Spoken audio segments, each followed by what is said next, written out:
Pria itu ingin menemukan seorang gadis perawan dinikahi. Jadi dia menculik seorang gadis yang belum dewasa. Dia menempatkan gadis itu di ruang bawah tanah. Tiap hari membersihkan tubuhnya, dan juga menceritakan dongeng untuknya. Pada saat yang sama untuk mengendalikan pemikiran gadis itu, dia mencuci otaknya dengan walkie-talkie.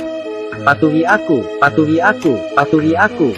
Tidak mudah untuk menunggu gadis kecil itu tumbuh dewasa. Dia segera memaksanya untuk berhubungan dengannya. Untuk mencegah gadis itu mengambil kesempatan untuk melarikan diri, dia sengaja mengikat kedua tangan mereka bersama. Kemudian memeluk gadis itu dan tidur dengan puas. Dimulai dari hari ini, gadis itu selalu menghadapi penganiayaan pria itu. Dan setiap kli selesai berhubungan, pria itu bersikap tidak peduli, dan menggurungnya ke dalam ruangan bawah tanah.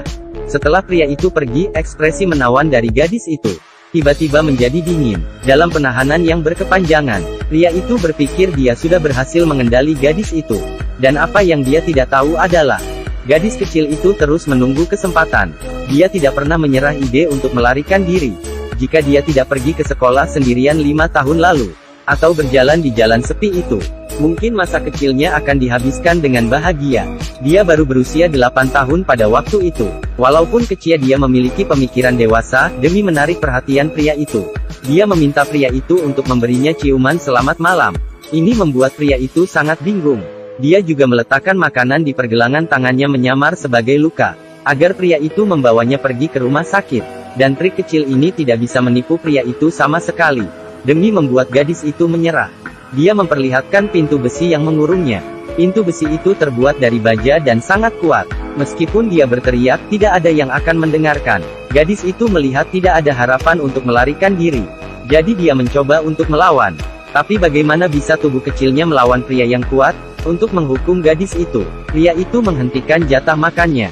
Gadis itu hanya bisa hidup dalam gelap dengan kelaparan. Kumohon, aku lapar. Aku ingin makan apa saja. Akhirnya dia melihat kenyataannya. Dari awal yang memberontak perlahan-lahan menjadi patuh. Waktu berlalu hari demi hari. Gadis itu akhirnya tumbuh dewasa. Perubahan tubuh sendiri. Sehingga dia mengalami datang bulan pertama kali. Ini adalah pertama kalinya gadis itu datang bulan. Dia gelisah dan tidak bisa duduk dengan diam. Pada datang bulan pertama tidak ada ibu yang menemaninya. Pria itu masih menatapnya dalam kemarahan. Dia telah dipenjara selama 5 tahun. Dia sudah tidak tahan lagi dan meminta untuk mandi. Pria itu juga pertama kali mengalami hal ini. Dia terpaksa membawa gadis itu keluar dari pintu yang sempit. Setelah 5 tahun, gadis itu akhirnya keluar dari penjara bawah tanah. Dia mandi dan pria itu mengawasi di sampingnya. Tanpa ada rasa malu, ibu pria itu menemukan rambut emas di tubuhnya. Dia mengira dia sudah ada pacar. Sehingga dia marah dan mencukur gadis itu hingga botak. Dia bermain di klub malam hari itu. Seorang wanita cantik menari di depannya. Ini membuat pria itu merasa terpancing. Malam itu dia secara paksa memperkosa gadis itu. Setelah itu, gadis itu memohon padanya untuk melihat bulan. Pria itu membawanya ke halaman belakang. Gadis itu menghirup udara yang segar. Dia tidak ingin kembali ke sel sempit itu lagi. Namun dirinya yang keras kepala, dipukuli oleh pria itu lagi. Dia terus bekerja agar kelihatan sangat patuh. Sebenarnya saat dia berjalan keluar dari rumah, keinginan untuk melarikan diri telah terbangun kembali. Saat ini perencanaannya telah berjalan dengan mulus. Pria itu membawanya keluar dari rumah dan pergi ke supermarket. Saat melihat orang-orang di jalan, dia memikirkan cinta kasih ibunya. Keinginan untuk melarikan diri semakin kuat. Di supermarket, pria itu mengawasinya dari kejauhan. Dia sangat takut untuk bergerak, dia sangat ingin melarikan diri. Tapi tubuhnya tidak bisa dikendali. Akhirnya pria itu semakin lega. Dia bergandengan tangan dengan gadis itu dan pulang rumah. Gadis itu yang kembali ke rumah memarahi dirinya yang tidak berguna. Dia mulai menyesali. Saat itu ada beritanya di radio. Ternyata orang tuanya tidak pernah menyerah mencarinya. Dia terus menangis. Saat putus asa, dia tiba-tiba terpikir untuk bunuh diri. Dia menyalakan kompor dengan kertas dan kehabisan napas karena asap. Dia bergegas mengipas asap keluar dari ventilasi. Tapi saat pria itu kembali, dia mencium bau terbakar.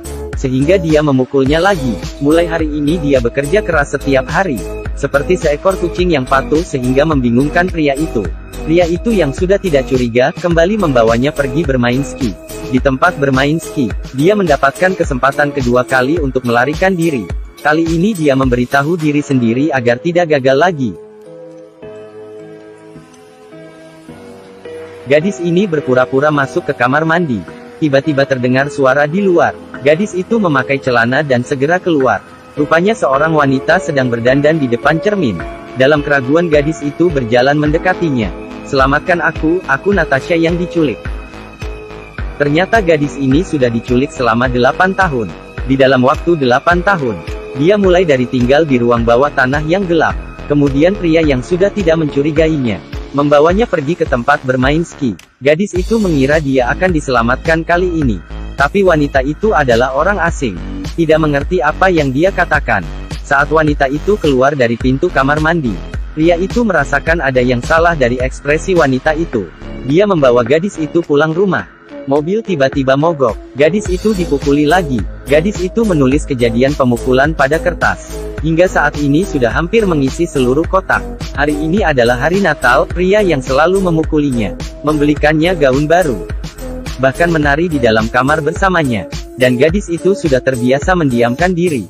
Dia terus membohongi pria itu. Saat mereka sedang membersihkan halaman belakang, tidak sengaja dilihat oleh tetangga mereka. Dia mengira itu adalah pasangan baru pria itu. Gadis yang kembali ke ruang bawah tanah merasa sangat menyesal. Tadi harusnya memberitahu wanita tua, mungkin dirinya bisa diselamatkan. Karena pria itu menculik gadis itu. Selama bertahun-tahun dia tidak pergi bekerja. Uangnya sudah hampir habis. Dia memutuskan untuk menjual mobilnya. Gadis itu sedang membersihkan mobil itu. Tiba-tiba dia melihat pria itu lupa mengunci pintu depan.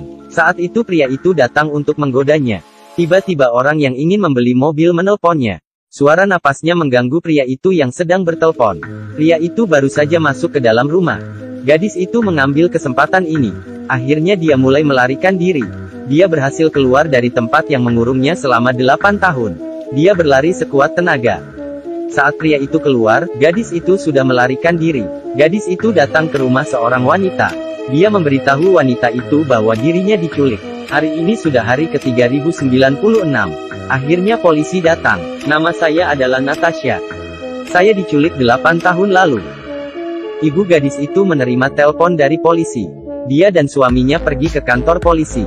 Akhirnya mereka bertemu kembali. Film ini adalah kejadian nyata. Gadis Austria Natasha, selama 8 tahun setelah diculik, akhirnya berhasil melarikan diri. Pelaku yang mengetahui kejahatannya diketahui orang. Akhirnya juga seperti pria di film ini. Dia memilih untuk bunuh diri di atas rel kereta. Kemudian Natasha menulis sebuah buku 3096 hari, yang menceritakan semua kejadian ini.